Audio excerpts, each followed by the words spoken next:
안녕하세요. 경상북도 가족센터 사회수업을 맡고 있는 정한식입니다.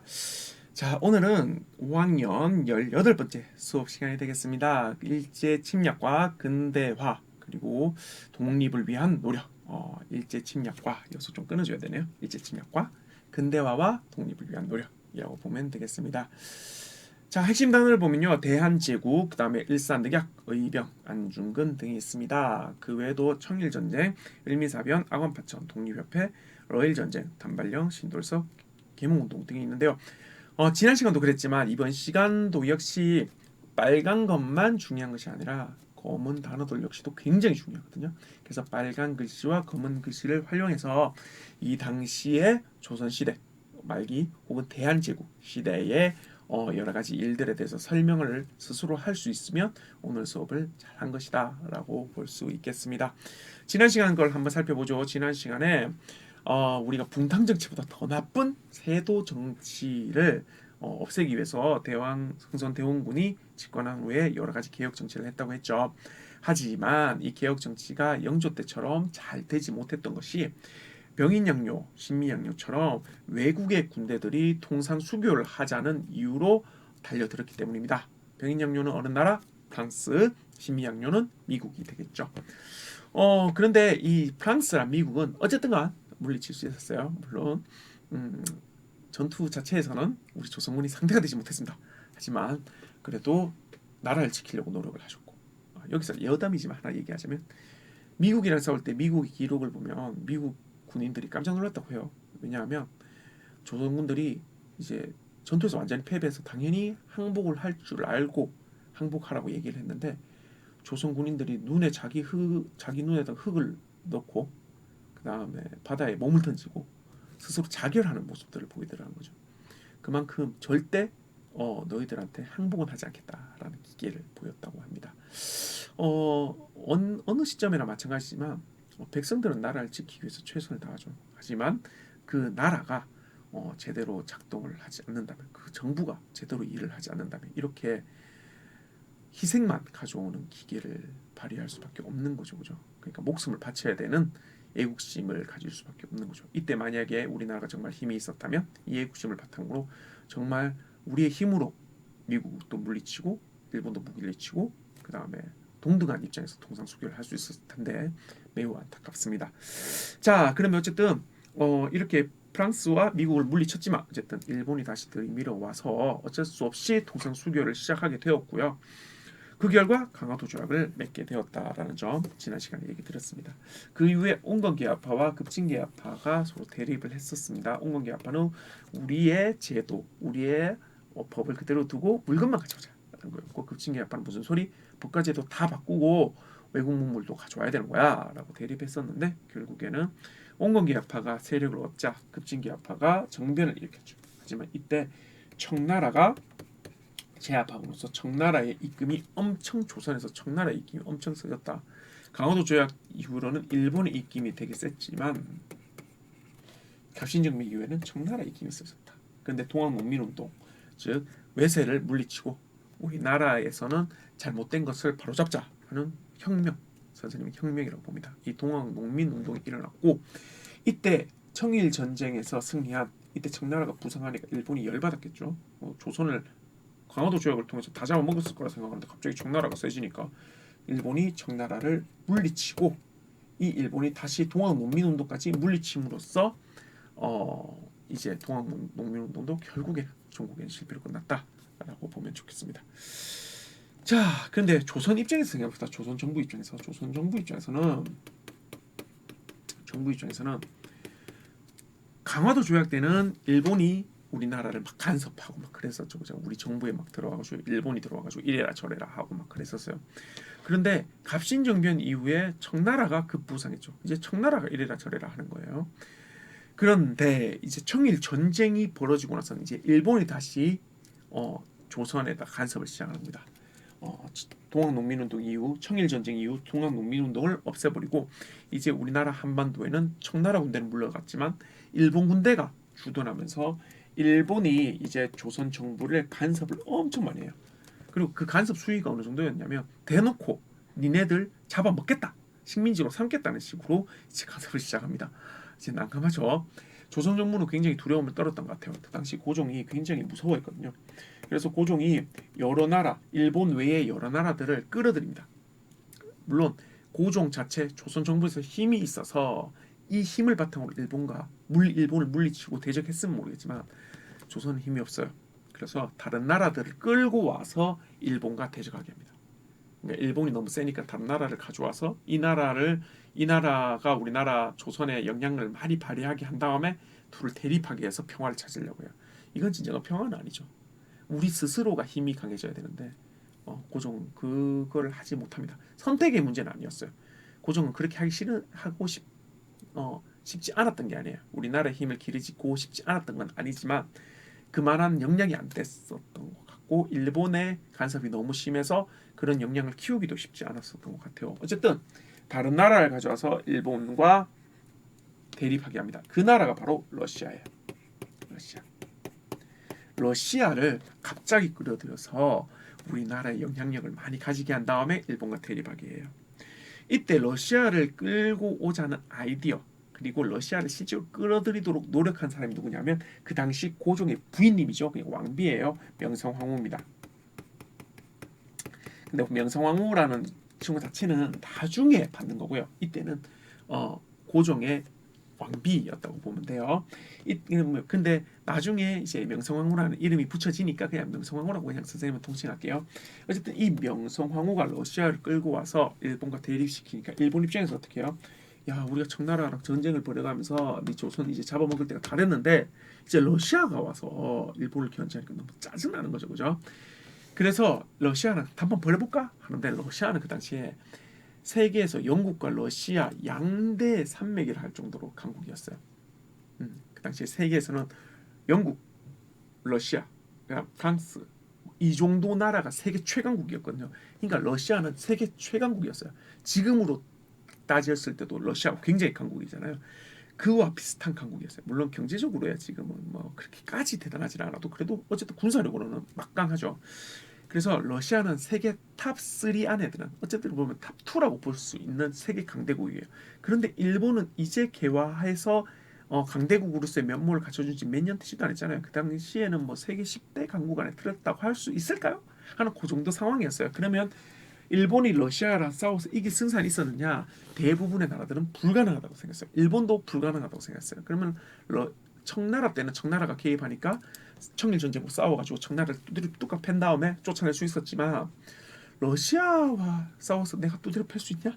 그건 불가능했다고 생각한 거예요. 그래서 그러면 러시아랑 직접 상대를 못하니까 그럼 어떻게 해야 된다? 조선 정부와 러시아와 연결되어 있게 만들어준 사람은 누구예요? 이 연결고리는 누구죠? 명성황후죠. 명성황후가 러시아 끌어들였다 했잖아요.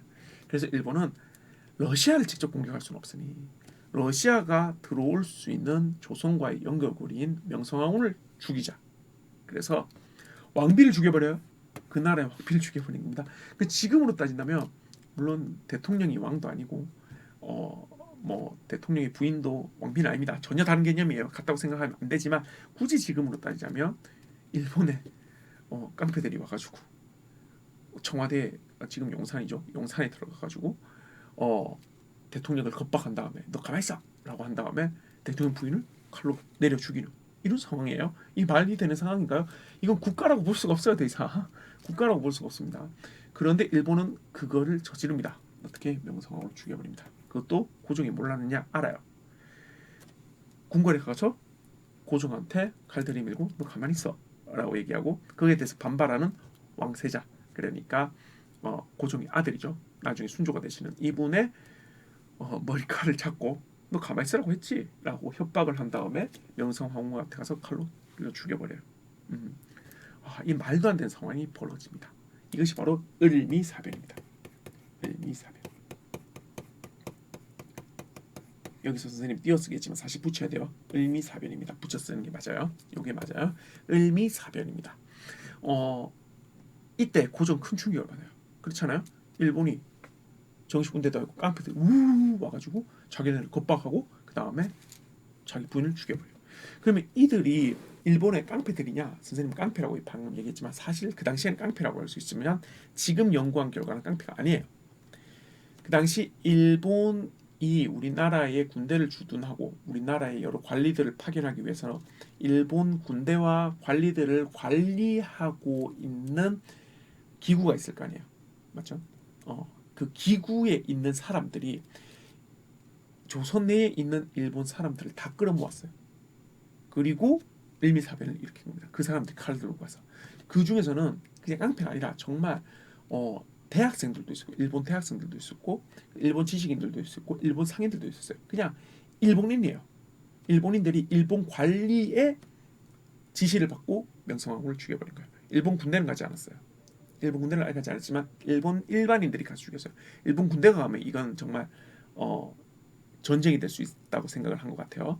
그래서 죽여버렸어요. 그리고 세계 여러 나라들이 이거 말도 안 되니까 일본한테 항의를 한 거죠. 미국이나 프랑스나 다른 나라들이 너 일본 이거 미친 거 아니야? 왜 이래? 이건 무슨 짓이야? 막 이러니까 우리 군대 간 거 아니고 일본 깡패들이 간 거 같은데 우리가 조사해 볼게. 아까 강화도 조약에서 뭐라고 그랬죠?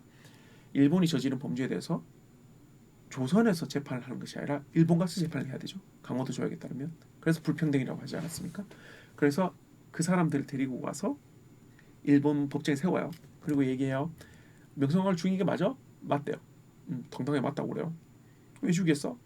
아니 일본이 조선을 돕고 있는데 갑자기 러시아를 끌어들여서 우리가 울분을 감추지 못해서 죽였다.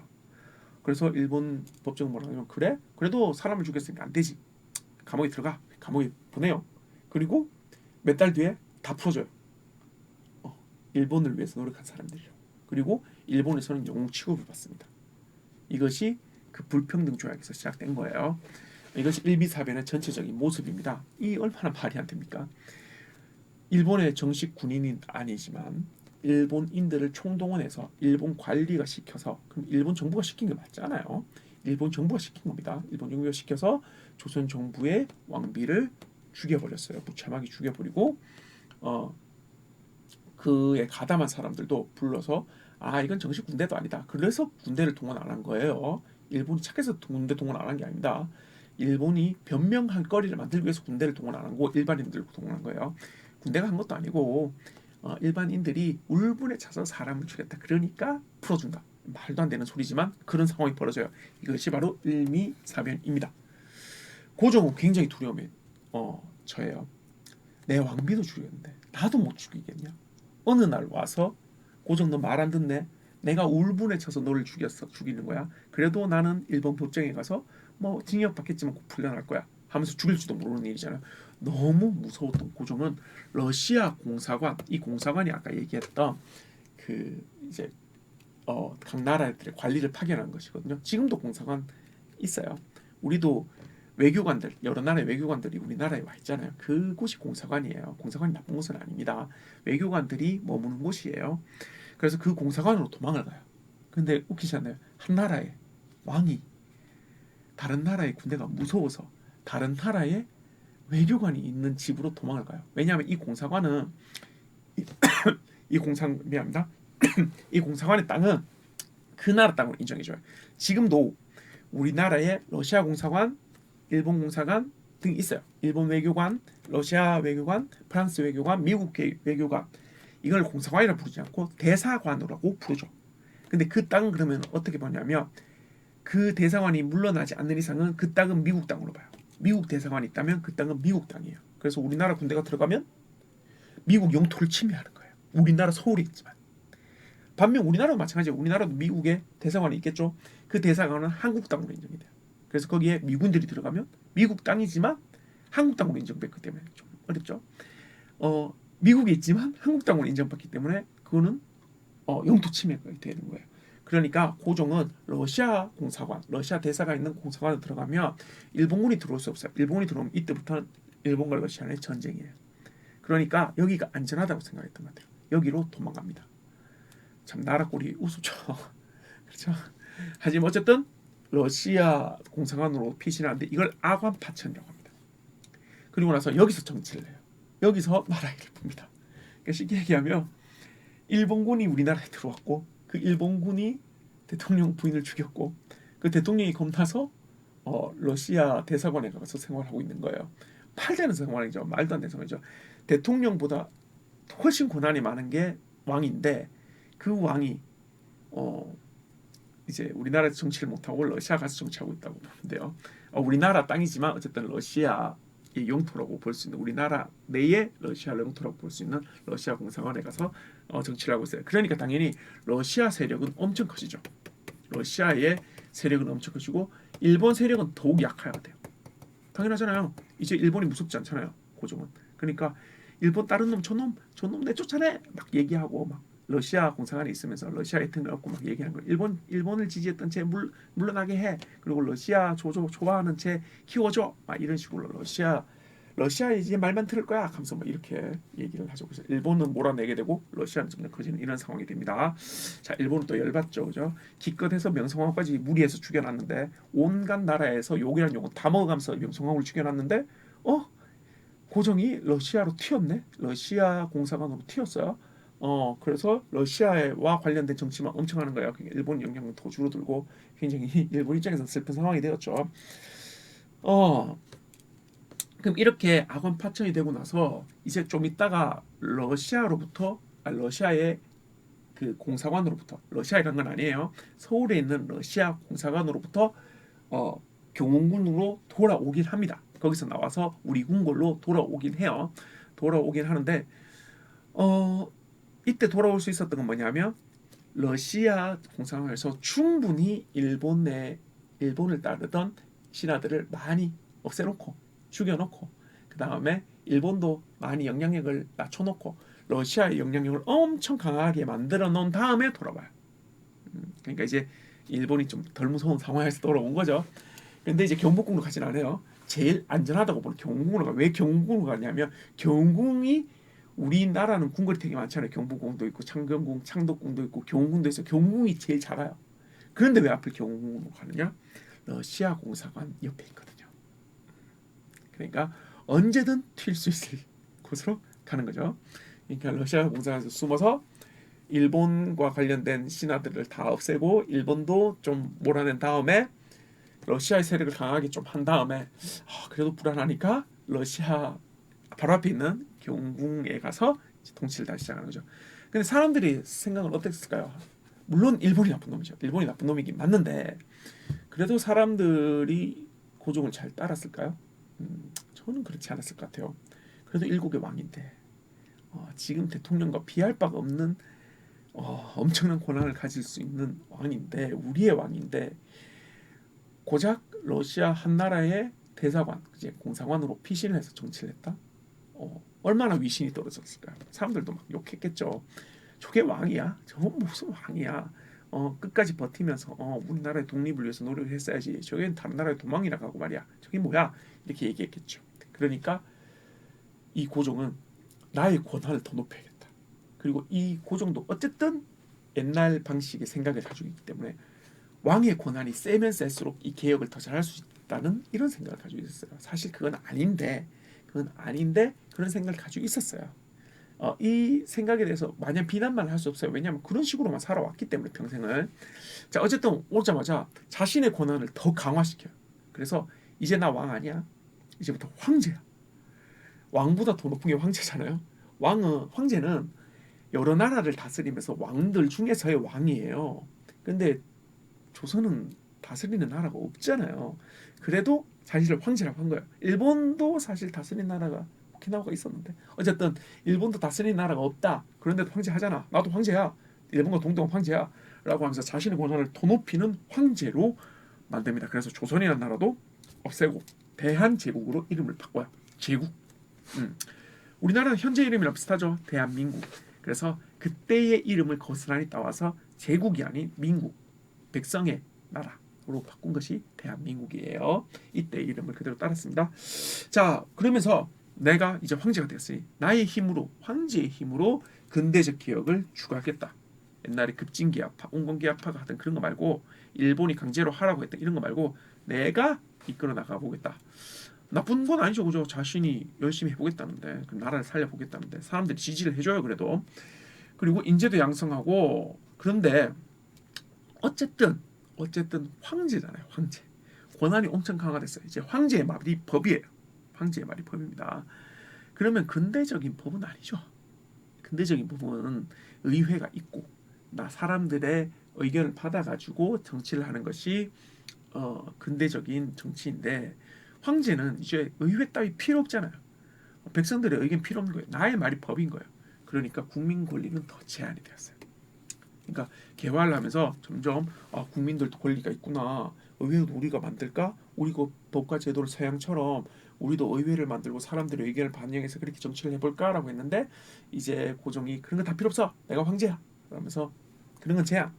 국민의 의견보다는 내가 이끌어 나간다. 하면서 근대적 개혁과 인재 양성을 스스로 시작을 한 거죠. 근데 이게 잘 됐냐? 잘 됐다고 보기는 힘듭니다. 한계가 있죠. 한계가 있습니다.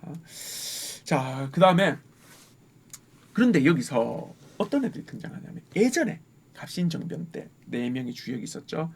뭐 김옥균을 제일 처음이었고 박용효라든지 서재필이라든지 서광필이라든지 이런 사람들이 있었는데 그 중에서 갑신정변에 실패하고 일본으로 건너갔다가 미국까지 건너가서 미국에서 크게 성공한 사람이 있었어요. 누구냐면 서재필입니다. 서재필이가 미국 가서 엄청 성공해요.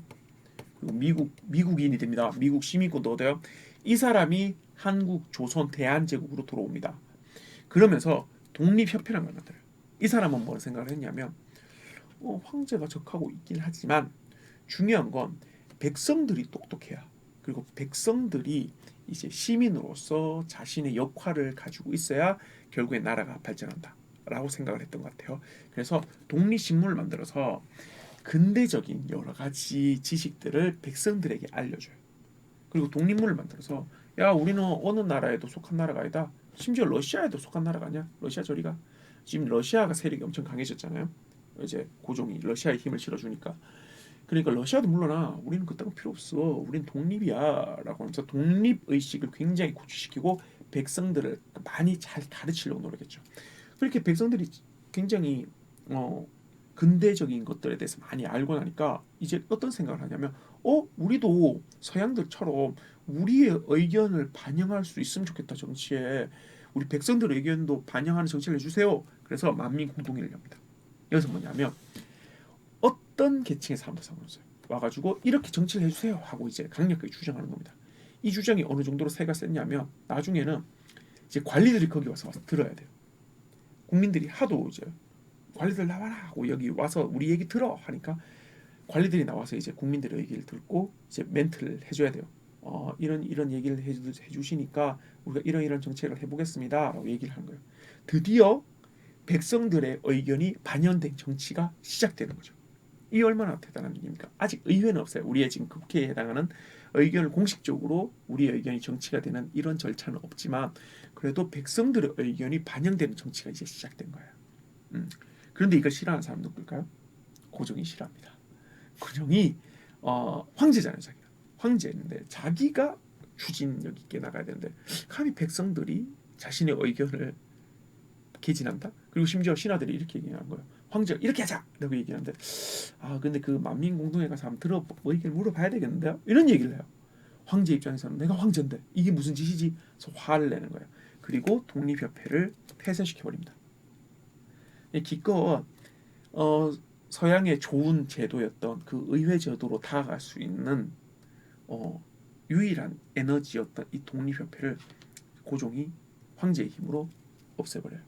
그렇게 됨으로써 우리는 근대적인 제도를 가지고 근대적으로 발전할 수 있는 기회를 잃어버리게 됩니다. 사실 선생님도 개인적으로 고종을 많이 비판하지는 않지만 유일하게 비판하는 부분이 바로 이 독립협회를 폐쇄시킨 이 부분입니다. 자, 그러면 또 넘어가 볼까요? 자, 그런데 일본은 더 이상 기다릴 수가 없습니다. 일본 입장에서는 강원도 조약도 자기가 먼저 맺었고 그래서 자기가 힘이 세지나 싶었더니 갑자기 청나라가 그 갑신정변을 눌렀다는 그 명목으로 힘이 세졌고 그래서 내가 청나라까지 전쟁을 벌여서 억지로 때려 부숴가지고 겨우 내가 조선을 잡아먹는 직전까지 갔는데 이제는 또 러시아가 와가지고 또 러시아 힘이 세졌어요. 그래서 내가 전 세계에 욕먹을 걸 각오해가면서 왕비를 죽여가면서까지 남의 나라 왕비를 죽여가면서 욕먹어가면서까지 이제 다시 또 일본이 힘을 찾겠지. 명성황후를 죽였으니까 러시아가 다시 힘을 발휘하지 못할 거야 라고 했는데 고종이 러시아 공사관으로 튀어버렸고 고종이 러시아에 더 힘을 실어주면서 자신네들은 이제 러시아 이제 그 조선에서 힘이 빠지게 된 거예요. 일본은 얼마나 일본 입장에서 이제 열받기 시작하는 거죠. 그죠? 나쁜 거지만 어쨌든 뭐 깡패가 열받은 거죠. 그죠? 그래서 이제 도저히 안 되겠어. 그렇다고 고종을 죽여버릴 수는 없잖아. 고종까지 죽이면 이거는 러시아랑 전 세계를 상대로 싸우자는 거야. 그러면 어쩔 수 없어. 러시아랑 싸우자. 청일전쟁처럼. 근데 일본 내에서도 러시아에게 이길 수 없다고 생각을 했던 것 같아요. 왜냐하면 러시아는 세계 세 번째 안에 드는 세계 넘버 2에 해당하는 엄청난 강국이었기 때문입니다. 그런데 일본이 이겨요. 엄청난 행운이죠. 그러니까 지금 생각하면 어떻게 생각하냐면 우리 지금 현재 어느 나라쯤이라고 생각을 해볼까? 신흥 강국 정도가 되는 나라가 전통적인 최강국을 때려 폈는데 이긴 거예요. 이거는 말도 안 되는 거거든요. 그런데 일본이 이김으로써 일본이 이제 득세를 한 거예요. 러시아는 완전히 조선으로부터 물러나요. 이제 일본만 남았어요. 조선 주변의 어떤 나라, 러시아도 물러났고 청나라는 이미 물러났고 이제 일본밖에 없어요. 그래서 일본은 이제 눈을 돌려요. 러시아와 같은 제2의 러시아와 같은 나라가 또 들어와서 일본을 몰아내면 안 된다. 그래서 여러 나라를 돌면서 얘기를 해요. 야, 조선 우리가 좀 먹을게. 그래서 미국하고도 약속. 조선 우리가 먹는다. 대신 미국 니는 필리핀 먹는 거 내가 지지해줄게. 약속. 그다음에 영국하고 동맹을 맺어서 영국아 우리 우리 조선 좀 먹을 테니까 너 좀 가만히 있어줘. 그래서 영국도 오케이. 근데 프랑스도 오케이. 모든 강대국들에게 다 양해를 구하고 이제 본격적으로 조선을 먹기 시작합니다. 자, 그러니까 청나라 들어왔을 때 청나라 청일전쟁 물리치고 러시아가 들어왔을 때 뭐 을미사변도 해보고 별짓 다 해봤지만 안 되니까 결국엔 전쟁으로 러시아도 몰아내고 이제 자기네들밖에는 조선이 없으니까 이제 조선을 먹기 시작하는 거죠. 제일 먼저 먹는 것은 뭐였었냐면 일사늑약을 채택합니다. 이게 뭐냐면 조선의 외교권을 뺏는 겁니다. 자, 보세요. 일본 입장입니다. 일본을 대변하는 건 아니에요. 일본은 나쁜 놈이 맞아요. 지금 이때 일본 정말 나쁜 놈이에요. 그런데 일본 입장에서는 보니까 고종이 똑똑해. 똑똑한 거예요. 뭐냐면 내가 청일 전쟁으로 겨우 이제 잡아먹을 판을 이뤘어요. 이제 잡아먹기만 하면 돼. 그런데 고종이 외교권을 발휘해서 명성황후와 함께 외교권, 그러니까 다른 나라 외교라는 것은 다른 나라와 교류하는 거거든요. 교류하는 권리거든요.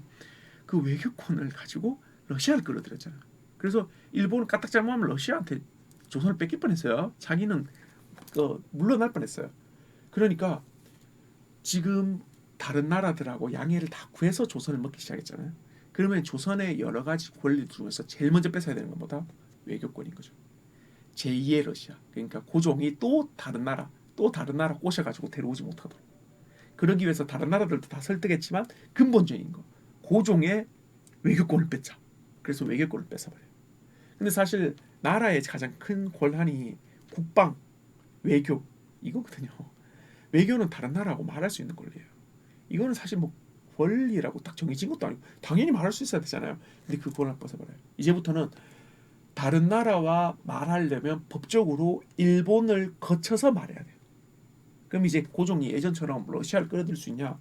러시아가 아니더라도 미국한테 가서 야, 일본 우리 잡아먹으려 해. 제발 좀 도와줘. 대신 우리나라의 여러 가지 권리들을 미국 너한테 줄게. 하면서 미국을 데려올 수가 없어요. 그러려면 일본한테 먼저 얘기해야 돼요. 근데 일본한테 야, 일본아, 내 너희 물러나게 하려고 미국 끌어들이고 싶은데 미국이랑 얘기할 수 있게 해줘. 한다 하면 일본이 그래라 하겠어요? 절대 안 그러죠, 그죠? 그러니까 외교권부터 뺏겨서 버린 거예요. 입을 막아버린 거예요. 그리고 이제부터 하나하나 뺏기 시작하죠. 국방도 뺏고요. 그다음에 법을 활용할 수 있는 재판할 수 있는 권리인 사법권도 뺏어요. 그런 식으로 하나하나 뺏어가요. 그러면 이제 고종은 어디 가서 이제 얘기를 할 수가 없는 거예요. 그래서 이 외교권부터 다시 돌려받겠다고 노력을 해요. 하지만 이 노력이 일본한테 들켜요. 그러니까 일본 생각하죠. 야, 외교권까지 뺏었는데도 이렇게 또 머리를 굴리네.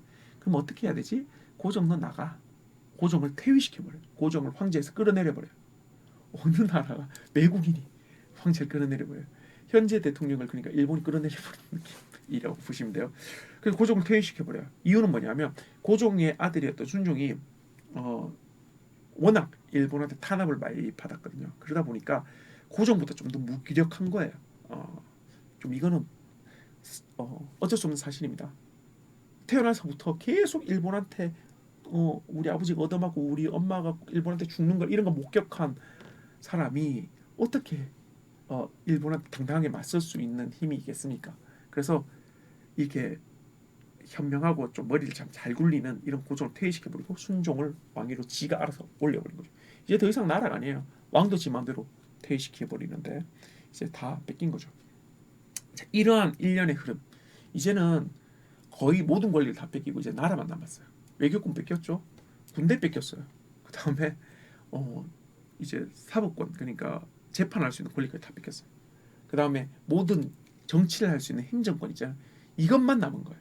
정치를 할 수 있는 행정권. 그러니까 나라 자체만 하나 남은 것 말고는 다 뺏겼어요. 이에 대해서 백성들은 어떻게 했냐? 동학농민운동 때 어떻게 했어요? 일본을 물리치기 위해서 노력을 했죠. 동학농민운동이 끝나고 나서 그 이후에는 의병이라는 사람들이 계속 일어나요. 동학농민운동과 비슷해요.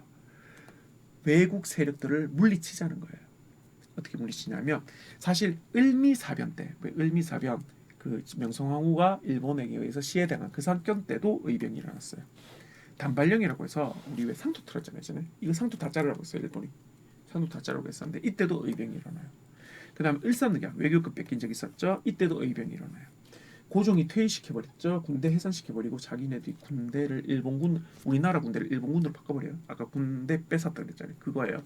그러니까 또 의병이 일어나요. 즉 뭐냐면 우리의 백성들은 우리나라가 이게 한 단계씩 일본한테 나라가 뺏기는 과정 아닙니까?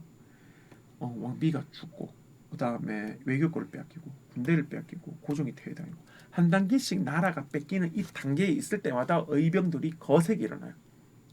백성들이 그냥 무기를 들고 일어나는 겁니다. 나라를 구하겠다고 일어나는 거예요.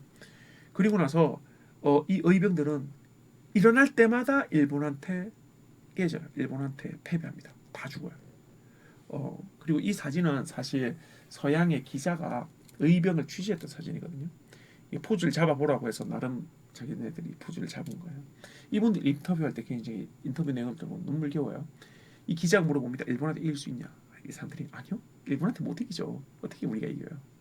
근데 왜 총칼을 들고 죽을 줄 알면서 다가가느냐? 그러니까 의병이 뭐라냐면 우리가 저항했다는 걸 알려야죠. 우리가 이러고 있다는 걸 외국에 알려야죠. 우리가 이렇게 싸워야 우리가 끝까지 저항했다는 것을 후손들도 알 수 있다. 라고 얘기를 해요. 그래서 이분들도 자기네들이 이길 수 있다. 이기면 좋겠죠. 하지만 이길 수 있다는 생각까지 또 한 분도 있겠지만 못한 분들도 많을 거예요. 그럼에도 목숨을 던지고 일어나는 거예요. 왜냐? 우리가 끝까지 나라를 지켰다는 기록을 남기기 위해서. 이렇게 의병들은 열심히 나라를 구하기 위해서 노력했지만 결국에는 일본에 의해서 처참하게 죽음을 많이 당하셨어요. 하지만 이들이 죽음이 헛되느냐? 그렇지 않아요. 아까도 저번 시간에도 얘기했지만 일본은 지금 이 순간도 우리를 잡아먹은 일제강점기가 합법적이라고 생각해요. 합법적이란 말은 뭐냐면 우리 조선이 나라에 힘이 없어서 일본에 갖다 바쳤고 일본은 어쩔 수 없이 니들이 원하니까 우리가 지배해줬다. 이렇게 지금도 얘기를 해요. 그게 아니라는 것. 그게 아니라는 것이 이 한 장의 사진으로서 드러날 수 있는 거죠. 우리는 끝까지 일본에 잡아먹히는 것, 일본이 우리 나라를 우리 정부를 대신하는 것을 바라지 않았다라는 것을 이 사진 한 장으로 이 사람들의 목숨값으로 우리는 지금도 일본에게 항의할 수 있는 겁니다. 또 다른 일본에 대한 항의를 할 수 있는 증거가 하나 더 있죠. 안중근입니다. 안중근 이분은 원래는 일본이 우리나라를 침략할 때 우리나라에 힘이 없어서 그래. 그러니까 계몽운동을 하자. 계몽운동은 독립협대처럼 우리나라 사람들을 잘 가르치자 이런 거예요. 그래서 계몽운동을 했는데 계몽운동으로는 한계가 있는 거예요. 아무리 계몽운동을 하고 우리나라 사람들이 지식이 늘어나도 우리나라에 힘이 없다 보니까 나라가 점점 넘어가는 걸 일본으로 넘어가는 걸 막을 수가 없는 거예요. 그래서 나는 의병을 하겠다. 그래서 의병을 해요. 그리고 일본이 우리나라를 잡아먹는 일산늑약 그리고 그 이전 상황 그리고 그 이후 상황을 주도했던 일본 관리가 있어요. 일본 총리거든요. 이 사람이 바로 이토 히로부미입니다. 이 사람이 조선을 잡아먹는 모든 일을 설계하고 그걸 이끌어갔던 최고 대장이라고 보면 좋겠습니다. 이 사람이 마침 이제 만주에 왔을 때 이 안중근이 이 사람을 죽여버려요. 그리고 이토 히로부미는 항상 이런 얘기를 했거든요. 일본을 중심으로 동양의 여러 나라들이 일본을 중심으로 뭉치고 일본이 잡아먹어야 이제 서양에 침략하는 세력들, 서양 열강들을 맞설 수 있다. 이런 말도 안 되는 논리를 펼쳐요. 그러니까 우리 일본 중심으로 다 꿇어라 이거죠. 그리고 우리 따라와. 그래야지 서양과 싸울 수 있어. 이런 말도 안 되는 얘기를 하고 있었던 게 이토 히로부미인데 그래서 안중근은 이 이토 히로부미가 얘기하는 동양의 협력 이것은 일본이 동양의 여러 나라를 잡아먹으려는 명분밖에 안 된다. 그래서 진짜 동양 평화로는 무엇인가에 대해서 서술해요. 물론 이토 히로부미를 죽이고 나서 감옥에 끌려나서 감옥에서 이제 책을 씁니다. 하지만 책을 다 완성하지 못하시고 돌아가시게 되죠. 자, 안중근 이분은 개인적으로 좀 묘한 관계가 있어요. 안중근 예전에 아버지가 그 동학농민운동 때 동학농민운동을 이제 진압하던 조선군이었습니다. 조선군 장군이었거든요. 근데 이분이 동학농민운동을 진압을 하지만 동학농민운동의 뜻에 대해서는 공감을 많이 하셨던 것 같아요. 그래서 그때 자기와 싸우고 있던 이 한 사람이 되게 어린데 그 동학농민운동의 장군이었던 거예요. 그래서 이 사람과 싸우면서 많이 편지를 교환해요. 그리고 네가 말한 동학농민운동에서 뜻을 난 이해를 하지만 그래도 나라에서 하지 말라고 했으니까 너도 이제 무기를 내놓고 나가라 막 이런 식으로 막 설득을 많이 해요. 그리고 어쨌든 이 그 동학농민운동의 이 소년 장군은 이제 패배를 하고 이제 쫓겨다녀요. 쫓겨다니다가 일본군에 패배를 하고 쫓겨다니다가 자신의 적이었던 이 안중근의 아버지한테 찾아와요. 그리고 숨겨달라고 하죠. 그리고 숨겨줘요. 안중근 아버지는. 왜냐하면 안중근 아버지는 관리로서 그 동학농민운동을 진압은 했지만 그래도 그들의 뜻은 알고 있었기 때문에 이 사람을 숨겨줘요. 전 놀라운 거죠. 자기 적이었던 사람을 숨겨줍니다. 숨겨주는데 이 사람이 이제 보면서 이 안중근 아버지의 아들들을 이렇게 보게 돼요. 그 집에서 숨어 살면서. 그래서 안중근이 총을 잘 쏜다는 것을 보고 굉장히 신기해하죠. 그리고 안중근의 동생하고 더 친해집니다. 그리고 안중근 동생과 함께 또 다른 그 항일 그러니까 일본을 배척하는 운동을 하기 위해서 노력을 해요.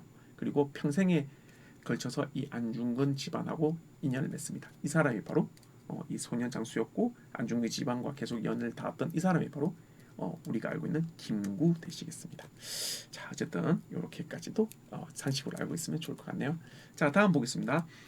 배운 내용을 한번 정리해 보죠. 어쨌든 청일전쟁에서 일본이 승리했고 명성황후가 러시아를 끌고 오자 명성황후를 죽여버리는 일미사변이 벌어져요. 그런데 고종이 러시아 공산으로 도망치는 아곤파치이 벌어져서 러시아 힘이 더 세져 버렸죠.